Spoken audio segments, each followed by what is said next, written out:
Assalamualaikum, kembali lagi di channel SNA Family. Nah, di video kali ini aku mau membahas tentang penyakit yang sering banget dialami pada anak-anak atau balita ya. Nah, dan aku juga mau bahas tips dan kapan ke dokter saat anak sakit. Ada 5 penyakit yang paling sering banget dialami oleh anak-anak atau balita ya. Nah, simak penjelasannya dari aku. Jangan lupa di like dulu, di komen juga bagaimana sih pengalaman kalian menangani anak kalau sedang sakit. Dan jangan lupa juga kalian harus subscribe ya, dan nyalakan juga tombol notifikasinya agar kalian gak ketinggalan ya.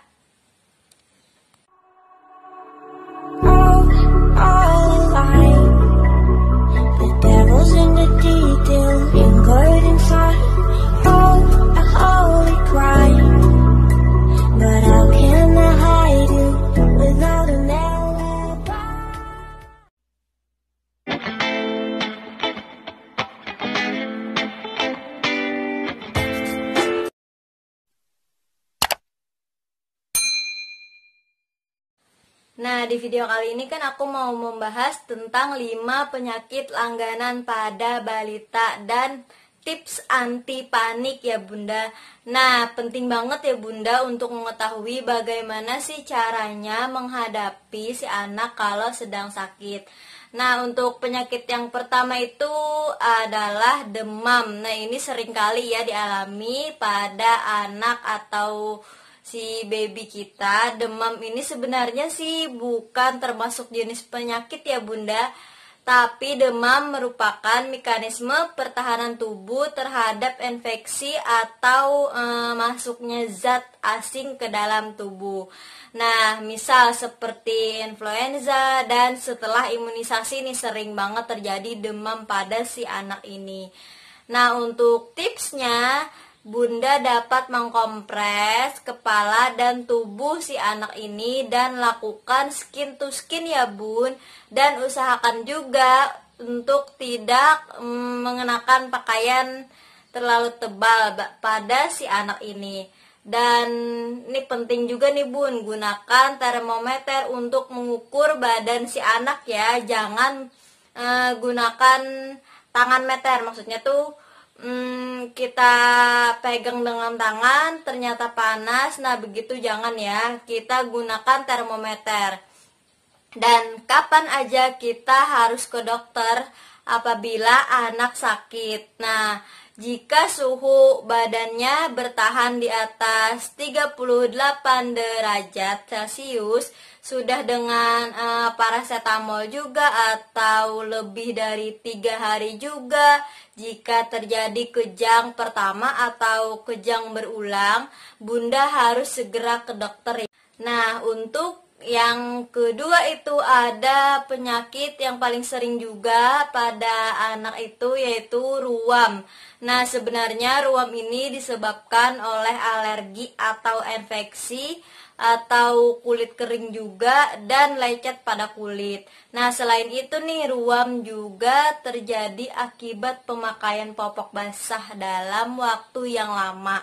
Sering banget nih ibu-ibu yang nggak tahu ya, atau tidak cocok menggunakan popok sekali pakai atau pampers kayak gitu. Bisa aja diganti dengan Clody yang bisa dicuci itu, atau nggak pakai popok sekalian. Nah, untuk tipsnya ini ada, gantilah popok si kecil dan sesering mungkin ya, atau stop pemakaian popok sekali pakai. Selain itu juga Bunda dapat menggunakan baby oil atau lotion khusus untuk si baby atau si anak balita ini. Nah, Bunda kapan waktunya ke dokter? Ini saatnya biasanya kan saat situasi memburuk, bahkan sampai luka ataupun parah banget ya. Stop aja diapersnya dan cepat bawa si baby kita ke dokter. Jangan dibiarkan ya Bunda.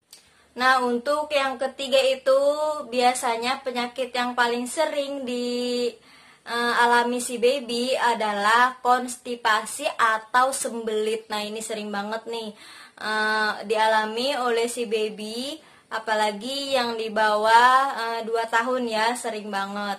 Dan untuk konstipasi atau sembelit ini pun juga termasuk jenis penyakit yang umum ya Bun, menyerang pada anak kita. Dan tanda-tanda si kecil mengalami konstipasi atau sembelit ini adalah dia akan menangis saat BAB atau fesesnya terlihat keras saat BAB.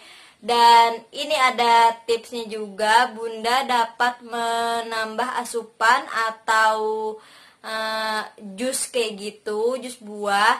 Lakukan juga pijat ILU atau senam goes ya Bunda, dan berikan anak lemak tambahan sesuai kebutuhan. Lemak tambahan seperti keju, santan kayak gitu, ataupun minyak kelapa. Nah, Bunda, kalau saat sembelit atau konstipasi ini kapan sih harus ke dokter? Nah, jika si kecil sudah terlihat sangat kesulitan atau sampai kesakitan saat BAB, atau lebih dari 4 hari belum pup ya untuk usia yang sudah empasi, atau lebih dari 2 minggu kalau babynya belum empasi. Ini untuk yang masih ASI ya, 2 minggu ya paling maksimalnya gitu. Nah, untuk yang keempat itu ada penyakit yang sering banget dialami si baby kita juga. Ini adalah batuk. Nah, pada umumnya batuk juga disebabkan oleh serangan virus. Jika si kecil ini terkena batuk disertai dengan demam ringan, maka kemungkinan besar batuk tersebut terjadi akibat infeksi virus ya Bunda. Nah, kalau tipsnya itu Bunda menambah jumlah asupan ASI aja, susui sesering mungkin, biarkan si kecil muntah untuk dia mengeluarkan dahak tersebut. Dan nah, ini penting banget nih juga Bunda, para ahli kesehatan bayi dan anak tidak menganjurkan bayi berusia di bawah 4 bulan itu untuk mengkonsumsi obat batuk ya. Catat ya, jangan.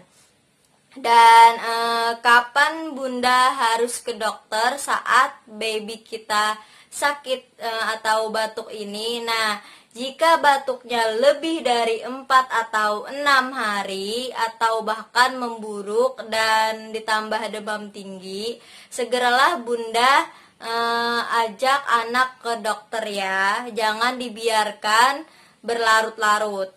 Nah, untuk yang kelima itu ada penyakit yang paling sering banget juga dialami si baby dan paling sering dialami balita, yaitu diare. Nah, diare ini merupakan salah satu jenis penyakit yang cukup sering menyerang anak balita, dan ada banyak faktor terjadi diare pada anak balita ini. Contoh nih, seperti sensitif terhadap makanan juga, dan terlalu sering mengkonsumsi jus buah gitu, dan bisa juga terjadi infeksi pada saluran pencernaan, dan banyak lagi ya Bunda.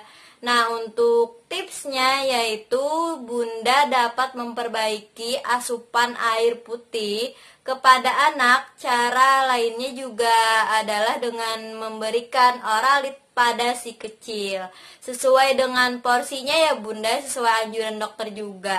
Nah, hal ini untuk mengganti cairan tubuh yang hilang akibat diare juga.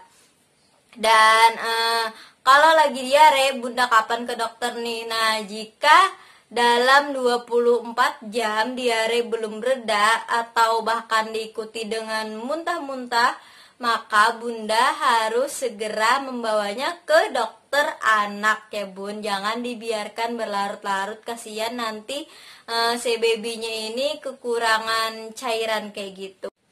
Nah, segitu aja dulu video aku kali ini, dan semoga bermanfaat untuk para ibu-ibu yang mengetahui apa aja sih penyakit yang sering terjadi pada anak kecil, dan tipsnya juga anti panik. Jangan panik dulu, kita harus tahu apa aja penanganannya juga.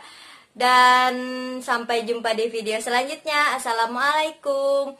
Jangan lupa like dan komen juga, subscribe tentunya. Bye.